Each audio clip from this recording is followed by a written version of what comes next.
Oke, baiklah. Assalamualaikum warahmatullahi wabarakatuh. Oke, pada pertemuan kali ini kita akan lanjutkan untuk pembahasan soal uji kompetensi tahun 2020-2021, yaitu berkenaan dengan mengoperasikan paket pengolah angka atau spreadsheet ya, yang biasa disebut dengan spreadsheet, di mana pada pertemuan sebelumnya kita sudah bahas atau kita sudah menyelesaikan untuk soal yang pertama dari soal spreadsheet, yaitu laporan keuangan penginapan hotel internasional. Di sini kita akan lanjutkan untuk pembahasan soal yang kedua. Ya, di sini sudah saya siapkan bentuk soalnya. Soal kedua yaitu laporan pendaftaran siswa dari Lembaga Pendidikan Komputer Semoga Maju Terus ini. Nah, tahapan pertama yang harus kita lakukan adalah kita akan coba buat dulu bentuk tabel ya, bentuk tabel seperti dalam bentuk soal ini. Kita buatkan tabel ini dalam bentuk spreadsheet atau dengan menggunakan program Microsoft Excel. Ya, di sini sudah ada untuk tabel pendukungnya, ada tabel VLOOKUP, ada tabel HLOOKUP, beserta ketentuan soal atau ketentuan pengisian kolom yang ada di soal spreadsheet ini. Oke, untuk mempersingkat waktu di sini sudah saya siapkan atau sudah saya buat ya bentuk spreadsheet dari laporan pendaftaran siswa Lembaga Pendidikan Komputer Semoga Maju Terus. Di sini sudah saya siapkan untuk bentuk tabelnya beserta ketentuan soalnya di sini. Nah, sekarang kita akan coba mulai langsung saja untuk mengisi kolom-kolom yang sudah ada di sini ya. Kolom-kolom ini kita coba akan isikan sesuai dengan ketentuan atau permintaan soal yang ada di sini. Kita akan mulai dari yang pertama di sini. Oke, untuk kolom pekerjaan diisi dengan menggunakan fungsi if dengan ketentuan jika kode A maka pekerjaan karyawan, jika kode status B maka pekerjaan mahasiswa, jika kode status C maka pekerjaan di sini pelajar. Oke, untuk kolom pekerjaan ini berarti kita mengisi dari kolom kode status atau berdasarkan kode status ya. Jika A tadi ketentuannya adalah pekerjaannya sebagai karyawan, jika B itu mahasiswa, jika C berarti pelajar. Di sini kita akan coba menggunakan rumus if di sini. Oke, untuk mengisinya rumusnya adalah sama dengan if. Oke, buka kurung, karena diisi berdasarkan kolom kode status maka kita klik di sini. Oke, jika kode status sama dengan tanda petik adalah A, jika kolom status terisi A, tutup petik, maka titik koma ya. Lihat logical testnya di sini. Jika logical test komputer yang kalian gunakan koma, maka untuk pemisah logika di sini harus pakai koma. Karena di sini kebetulan saya menggunakan titik koma logical testnya di sini, maka di sini saya gunakan titik koma. Oke, jika kolom kode status sama dengan A, maka tanda petik jika A tadi pekerjaannya adalah karyawan. Oke, karyawan seperti ini.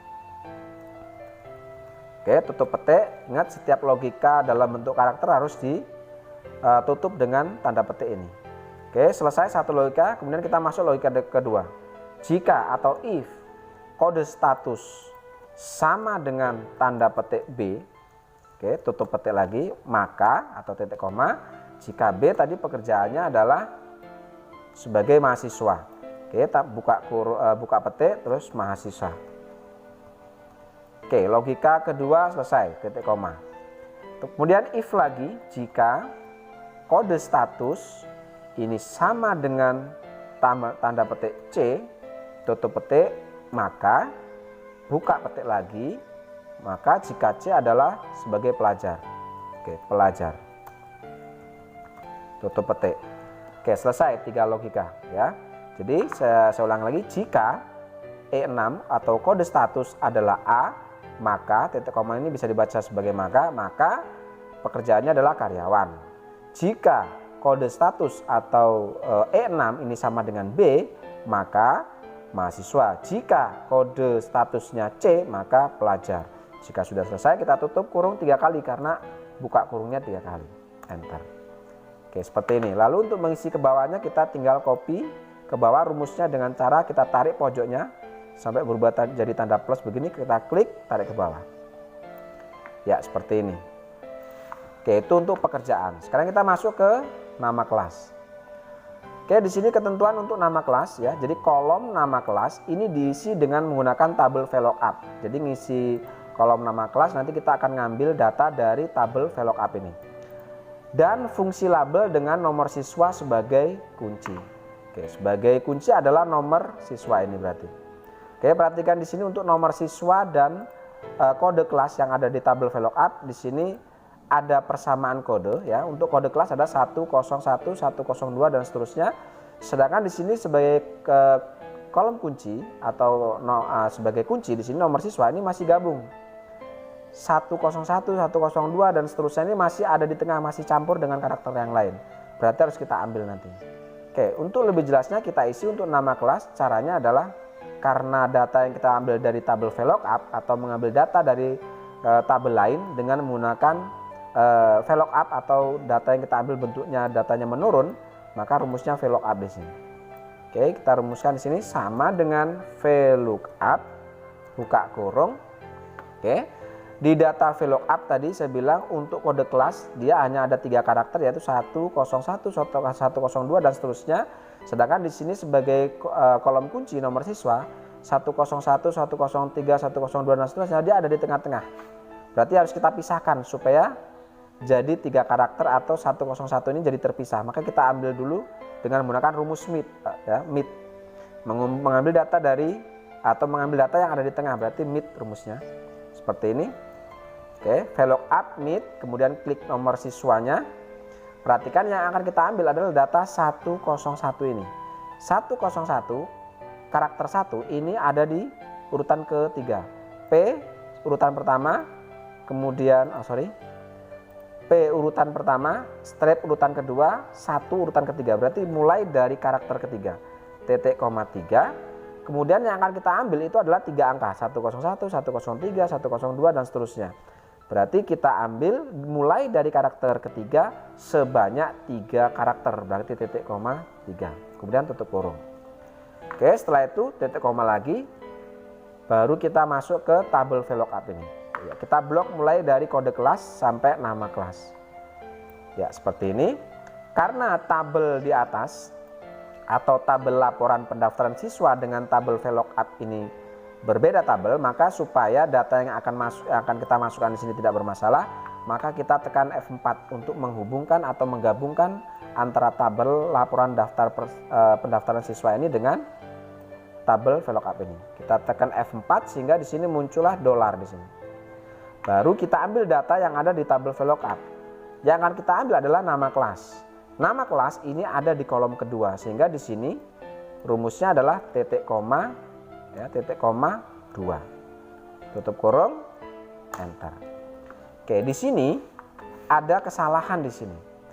Kesalahannya di mana? Letaknya di sini kesalahannya. Perhatikan untuk 101 atau kode siswa atau kode kelas yang ada di tengah-tengah ini karena bercampur dengan karakter yang lain maka dia berubah menjadi karakter bentuknya. Sedangkan di sini untuk kode kelas bentuknya number, sehingga supaya ini tidak bermasalah di sini nama kelasnya, maka untuk number di kode kelas ini kita ubah menjadi karakter dengan cara kita klik di sini, kemudian di depannya kita kasih tanda petik. Ya, seperti yang ini pun sama, depannya kita kasih tanda petik, ini pun sama, ya, supaya dia berubah menjadi bentuk karakter bukan number lagi. Oke, ya begini maka otomatis di sini pun akan mengikuti menjadi Windows 95 sesuai dengan kode nomor siswa di sini. 101 untuk nama kelasnya adalah Windows 95. Di sini 101 nama kelasnya Windows 95. Oke, kalau sudah seperti ini maka kita akan coba copy ke bawah. Kita tarik pojok bawahnya. Ya, seperti ini. Ya, otomatis di sini akan mengisi sesuai dengan nomor siswa sebagai kata kunci menyesuaikan dengan kode kelas yang ada di tabel VLOOKUP. Misalnya di sini untuk 103 nama kelasnya adalah Microsoft Excel 97. Kita cek di sini. 103 nama kelasnya adalah Microsoft Excel 97. Oke, sudah sama. Oke, kita lanjut ke kolom hari belajar. Poin ketiga di sini. Kita lihat di sini. Untuk kolom waktu belajar ini diisi menggunakan fungsi if dan fungsi label berdasarkan nomor siswa. Jika nomor siswa P, maka waktu belajar pagi. Jika nomor siswa S, waktu belajar siang. Jika nomor siswa M, maka waktu belajar malam. Oke, di sini ketentuan rumus yang digunakan adalah rumus if dan fungsi label. Oke, berarti di sini untuk hari belajar di sini diisi berdasarkan nomor siswa Itu ketentuannya sebagai kata kunci di sini adalah karakter pertama, yaitu PSM, yang pertama nih, PSM, SPM, PSM dan seterusnya. Oke, sekarang kita akan coba gunakan rumus if sebagai rumus untuk mengisi hari belajar ini. Oke, sama dengan if, ya, buka kurung, ya, karena ketentuannya berdasarkan nomor siswa ini, maka kita klik di sini nanti ya. Nah, data yang akan kita gunakan untuk penentuan hari belajar pagi, siang, malamnya itu adalah berdasarkan kode pertama dari nomor siswa ini, yaitu PSM dan seterusnya. Maka ini kita ambilkan, kita pisahkan dulu ini. Nah, untuk memisahkan PSM ya dengan yang lainnya, maka kita gunakan rumus left, mengambil data yang ada di sebelah kiri. Sama buka kurung left, buka kurung. Oke, di sini kita klik nomor siswa. Yang akan kita ambil adalah huruf pertamanya nih, P, S, M, SPM ini. Berarti setelah kamu klik nomor siswa, mengambil data dari sebelah kiri left ya, koma 1. Mengambil satu karakter data sebelah kiri yang ada di nomor siswa. Oke, setelah itu tutup kurung. Jika data yang kita ambil satu karakter dari sebelah kiri ini sama dengan tanda petik P, oke, tutup petik, maka itu bisa diartikan sebagai titik koma. Maka keterangannya adalah kalau P tadi adalah pagi, tutup petik. Oke, selesai untuk satu karakter, titik koma ya. Kemudian if lagi, jika, kemudian if buka kurung left, buka kurung lagi, jika nomor siswa kita ambil satu karakter ya, titik koma 1, tutup kurung, itu sama dengan tanda petik S ya, tutup petik ya. Jika data nomor siswa kita ambil satu karakter dari sebelah kiri, itu kok sama dengan S di sini, S, maka jika S itu adalah waktu belajarnya siang, tutup petik, tutup petik. Oke, logika kedua selesai, titik koma. Jika if left, buka kurung, jika nomor siswa saya ambil satu karakter atau C6 titik koma 1 itu sama dengan M ya, tanda petik M, tutup petik, maka jika M tadi adalah malam ya, tutup petik, tutup kurungnya. Di sini kita lihat if-nya karena 3 kali, maka kita tutup kurungnya 3 kali, 1, 2, 3. Setelah itu enter ya, pagi. Perhatikan nomor siswa sebagai kata kunci di sini P, di sini pagi. S mestinya di sini yang kedua adalah siang. Kita pergi ke bawah, coba lihat. Ya. Oke, di sini sudah sesuai. Jika S huruf pertama maka siang, jika huruf pertama M maka malam. Di sini jika huruf pertamanya P yang nomor 11, di sini pagi. Oke, berarti sudah benar. Oke, sekarang kita masuk ke kolom waktu belajar. Ya, kode nomor keempat di sini. Waktu belajar ini kode ketiga ya. Berarti ini harusnya di sini tadi ya. Salah kolom ini. Oke, sekarang kita ganti aja di sini waktu belajar. Ya. Ya, waktu belajar, terus di sini hari belajar. Ya, kita tukar kolomnya karena kita tadi salah mengisi, harusnya yang kita isi adalah waktu belajar di kolom ini. Ternyata tadi waktu belajar ternyata yang kita isi kan tadi adalah di hari belajar. Kita balik saja di sini, nggak apa-apa. Oke, sekarang kita isi untuk hari belajarnya. Berarti nomor keempat ini. Oke, hari belajar diisi dengan menggunakan fungsi if dan fungsi labor berdasarkan nomor siswa. Jika nomor siswanya SK, maka hari belajar Senin sampai Kamis. Jika nomor siswa SJ, maka hari belajar Selasa, Jumat. Dan jika nomor siswa RS, maka hari belajar Rabu, Sabtu.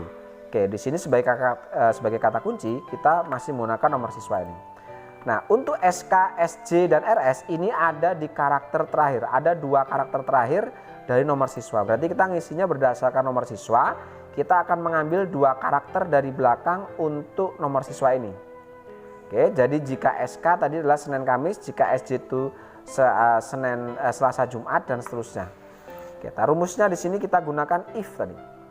Sama dengan if, buka kurung.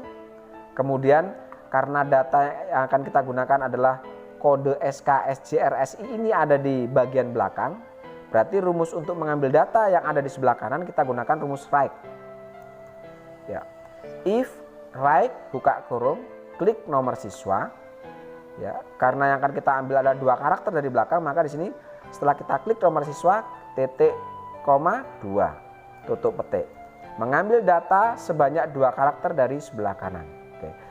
Sama dengan if, jika 2 karakter yang kita ambil dari sebelah kanan itu sama dengan tanda petik SK, oke, tanda petik SK, tutup petik, maka jika SK tadi adalah Senin, Kamis berarti Senin strip Kamis, tutup petik. Oke, untuk pertama logika pertama selesai, titik koma.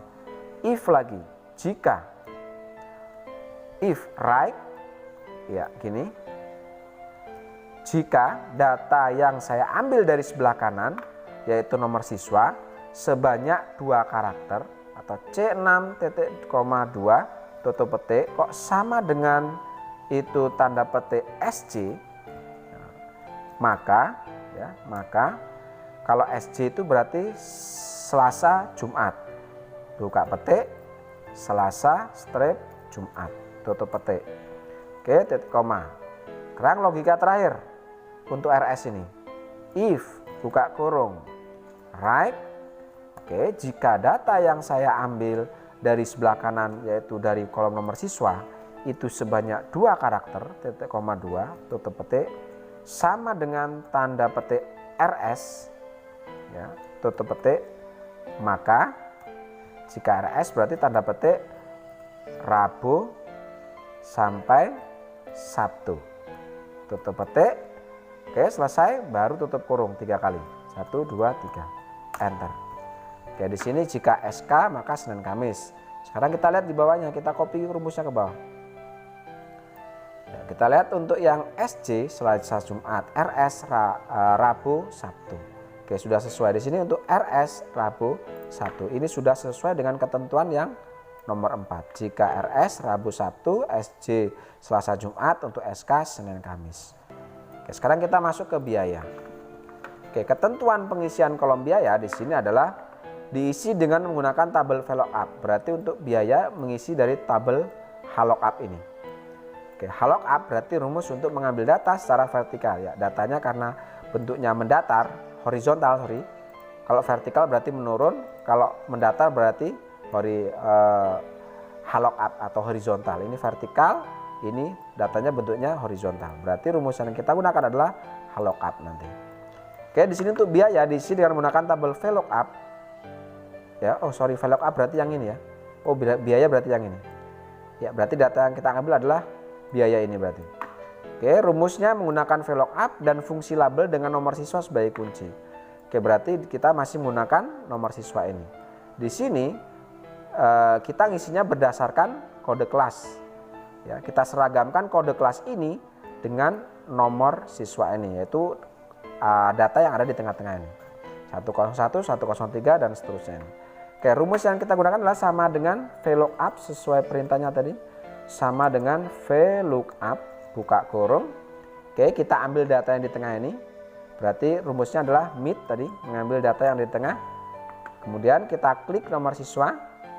Ya, kita mulai, yang kita ambil adalah angka mulai dari 1 ini, berarti angka 1 ini mulai dari karakter 3. P strip 1 berarti karakter ketiga, titik koma 3 sebanyak 3 karakter, 101. Ini adalah 3 karakter.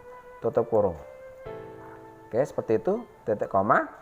Baru kita ambil dari tabel VLOOKUP ini. Kita blok sampai ke biaya.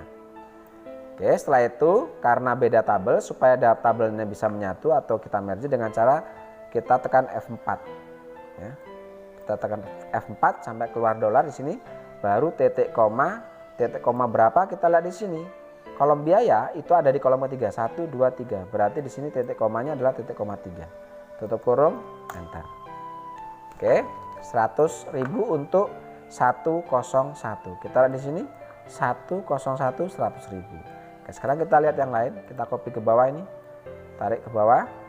Ya, seperti ini. Coba kita lihat di sini untuk 1 juta ini apa ini? USJ. 104 itu 1 juta. Kita lihat di sini 104 1 juta. Oke, udah sesuai. Oke, selanjutnya kita akan coba isi untuk kolom diskon. Kita lihat untuk ketentuan pengisian kolom diskon di sini kita lihat. Oke, poin ke-6 bahwa untuk kolom diskon ini diisi dengan menggunakan tabel HLOOKUP ya, dengan fungsi label dengan nomor siswa sebagai kunci, kemudian kalikan dengan biaya. Oke, sebagai kolom kunci di sini masih dengan nomor siswa. Perhatikan di sini untuk tabel HLOOKUP ini kode kelasnya adalah 101, 102, 103 dan 104.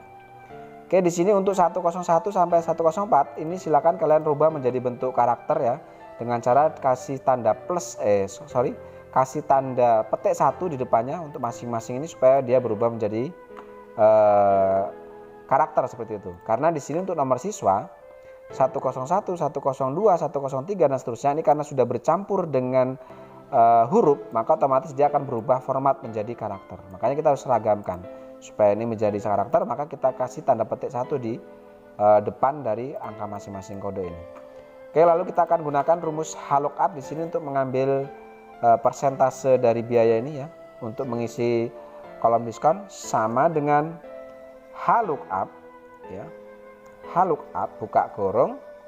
Oke, seperti tadi untuk mengambil angka 101, 103 sampai dengan 104 karena dia berada di tengah-tengah, maka kita gunakan rumus MIT untuk mengambil data di tengah. Oke, HLOOKUP buka kurung, MIT buka kurung, baru kita masuk ke nomor siswa. Oke, baru kita ambil di sini bahwa kode 101 angka 1 ini dimulai dari karakter ketiga. Berarti kita gunakan di sini setelah klik nomor siswa titik koma 3. Oke, mengambil data dari karakter ketiga sebanyak 3 karakter karena 101 dan seterusnya itu adalah 3 karakter.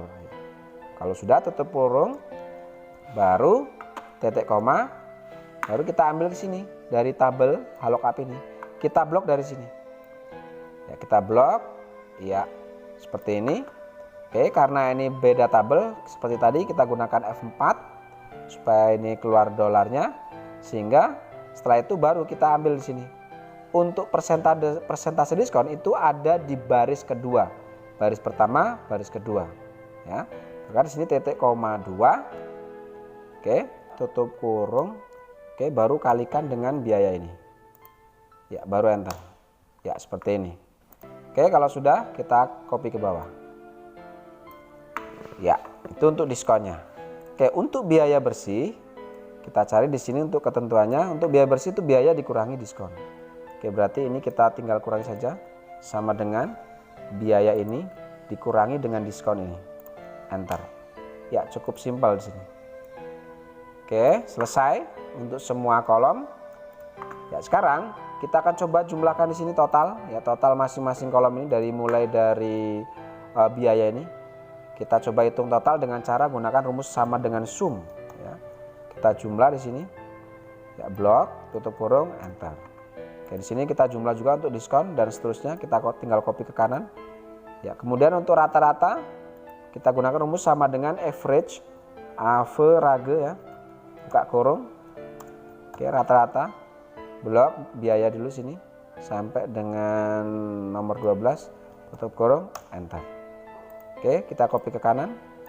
Rata-rata. Nilai maksimal rumusnya sama dengan max. Buka kurung, kita cari nilai biaya maksimal atau tertinggi. Tutup kurung, enter. Oke, nilai tertinggi 1 juta di sini. Oke, kita copy ke kanan. Ya, seperti ini.